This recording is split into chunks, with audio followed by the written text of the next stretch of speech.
With a time span of over 2,000 years, China has grown to be one of the oldest and most influential powers throughout the centuries. Up until recently, the mystery of China remained unsolved behind closed doors, but today, many have begun to shed light on this country's ancient history and rich culture.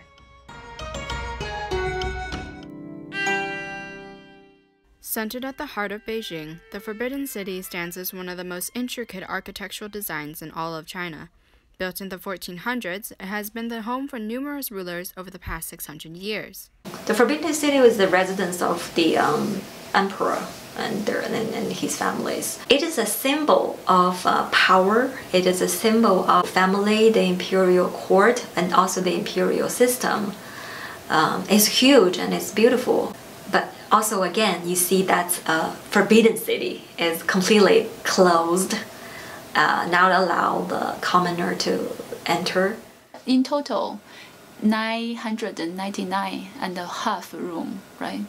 So, because 9 represents eternity, with the same pronunciation, say 9. 9 means forever. So the same pronunciation, 2 meanings. One is 9, one is eternity or forever. Ever since the last emperor, Puxi, was deposed from the throne in 1911, the Forbidden City has been open to the public. Today, its grandeur reflects the dynastical power of China. Another Chinese treasure, the Great Wall has been around for over 2,000 years and stretches between 5,000 to 15,000 miles long. The Great Wall we see today is it started from Qing Dynasty, almost Qin Dynasty, almost 2,000 years ago. Start from there, Qin Emperor built this project to protect Chinese people from the barbarians. The existence of Great Wall kind of showing the Chinese mentality, because they want to enclose themselves inside. They want to protect themselves rather than expanding. There's a famous story about the Great Wall in Qin Dynasty. The name is 孟姜女哭长城. Was about a young lady who just got married, and her husband were drafted to build the Great Wall. And ku means cry over. And then after she got this news, that her husband died, and she went to the camp or the place that they built the Great Wall, and she started to cry over, and then based on this legend, and it says she cried over the Great Wall, and so that's kind of the social message. For the Chinese people, we had this fixed feeling about the Great Wall, and we understand at the same time it's a magnificent project in the whole world, but at the same time it's just to sacrifice too much. Best known for its collection of over 6,000 clay soldiers, the Terracotta Warriors are an impressive sight to behold, with no two soldiers being alike. The Chinese name is soldier horse funeral statues, 兵马俑. So you can imagine that was created for Qin Shi Huang to protect him after in his afterlife. This is the Qin Shi Huang, the first emperor of Qin, and is also the first emperor that were able to unify the China, the so-called China. That's why China gets his name in English, Qin.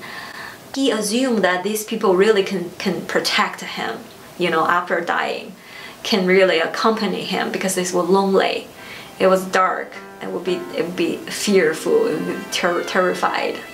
In her book, Chronicle of the Chinese Emperors, Anne Paludin writes that these clay figures are more than just a defense mechanism in the afterlife. These statues represented a life-sized replica of the whole empire underground. Since the discovery of the first pit in 1974, hundreds of smaller pits have been found near this location. These large clay statues demonstrate a time when China was flourishing in both culture and power.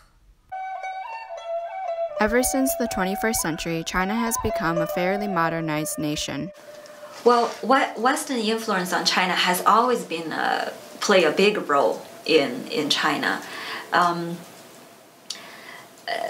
I think Olympic Games, or say year 2000 was like a threshold. China, from the official level, the government kind of like determined to open China's door to the outside, and they were very serious to present China as a very global image, very open-minded image. Like there were so many, especially in bigger cities like Beijing, Shanghai, and there were so many high buildings, high-speed trains, places that in the five-star hotels that people speak perfect English, all those things. They're trying so hard to build this physically. Everything was always under construction. Like even in our neighborhoods, there were always new houses going up, or even whole neighborhoods being developed in a Western style architecture, kind of to serve to the people who were coming in for jobs and stuff. Things were very communal, as in you would know that new shop owner down the street, or that grocery shop owner just down a few blocks. China is more like a collectivism, right? So built on the community. A recent local tradition, many elderly will spend their mornings and afternoons participating in activities held at their park. As the economy has improved, older generations have been able to enjoy more leisure time than in the past. In general, Chinese government is promoting harmonious society. So, as soon as my parents, they live happily, I can focus on my work, right? China has long been an agriculturally based economy. However, this may no longer be the case according to modern world nations. China has become largely industrialized today, causing many to move to the cities. In anticipation for this sharp increase of urban population, development projects have been underway. The reason I think every city from the beginning to is a development problem. Like in the future, more and more people, more and more high-tech, every city should be changed. Like 50 years ago, you come to Beijing, not too many people speak English. Now more and more people learn English. And 40 years ago, you come to Beijing, almost all bikes. Today, more cars. This is just a social problem, development. Along with social development, China has had a long-running religious development, despite their strict government system. As stated within the Chinese constitution, there are officially 4 types of religions permitted within China, Buddhism being possibly the largest, rivaling that of Christianity, which makes up around 5% of the population. I would like to correct one misconception. Most people think China is an atheist country. Well, in theory, probably it's true, and also the government didn't really. Well, you heard a lot of stories. Chinese government is not very supportive to all kinds of religions.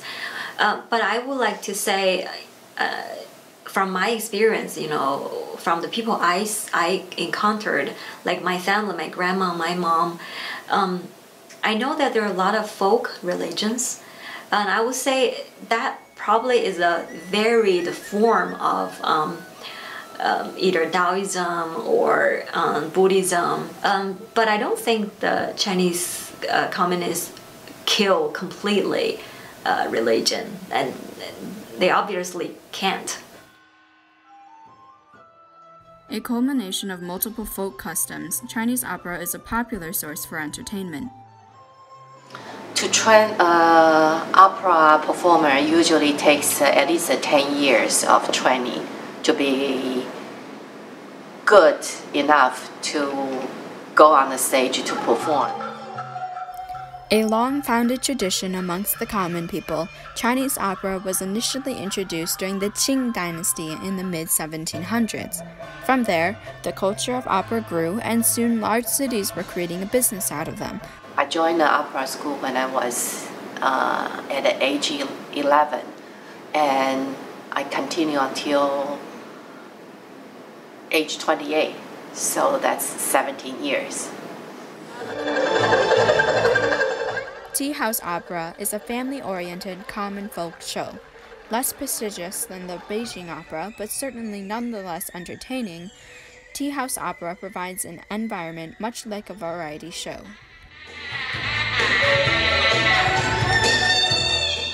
Tea House is a little bit different because at Tea House the performance tends to be more entertainment.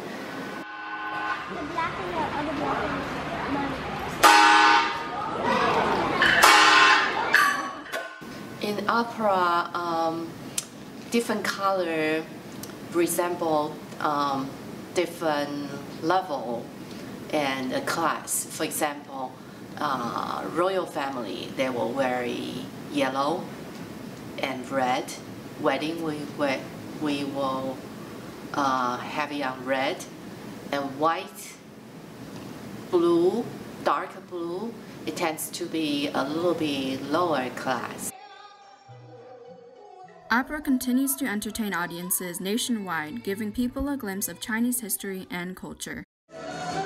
Despite the barriers still surrounding China, their culture and history has slowly been unraveling as it takes strides to change their economic, political, and social standing in the world.